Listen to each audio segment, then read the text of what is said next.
Au total, 129 détenus sont morts dans la tentative d'évasion perpétrée lundi de septembre aux alentours de 2h du matin au centre pénitentiaire de Makala, CPK à Kinshasa. D'après le ministère de l'Intérieur qui a livré ces chiffres, parmi ces détenus, 24 sont morts par balle. Les autres sont soit décédés par bousculade et étouffement. Il y a également une soixantaine de blessés. Il faut dire que la prison centrale de Makala contient des milliers de détenus au-delà de sa capacité maximale de 1500 prisonniers. Une commission mixte a été instituée à l'issue d'une réunion pilotée par le vice-premier ministre de l'Intérieur, Jacquemain Chabani, afin de faire une lumière sur les circonstances de cette situation. À plus de dégâts humains, plusieurs dégâts matériels sont également déplorés dans l'incendie du bureau administratif et le pillage du magasin de la prison. Bien avant cela, le ministre de la Justice a annoncé quelques mesures provisoires, dont l'interdiction des transfèrements de détenus par le magistrat du parquet au CPK, sauf sur son autorisation jusqu'à nouvel ordre.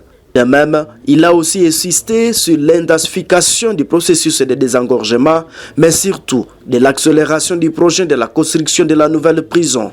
Ce lundi 2 septembre 2024, aux alentours de 2 h du matin, une tentative d'évasion massive à la prison centrale de Makala a débouché sur des pertes en vies humaines et des dégâts matériels importants. Informé de cette situation, j'ai sur instruction de la haute hiérarchie convoqué une réunion de crise avec les responsables des services de défense et de sécurité. Le bilan provisoire sur le plan humain s'élève à 129 morts, dont 24 par balle, après sommation, les autres par bousculade, étouffement et quelques femmes violées.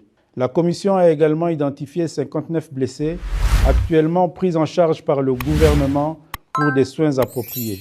Sur le plan matériel, on déplore l'incendie des bâtiments administratifs, du greffe, de l'infirmerie et des dépôts de vivres. Le gouvernement se réjouit du calme retrouvé, déplore ces incidents malheureux et présente ses condoléances les plus attristées aux familles et proches des victimes.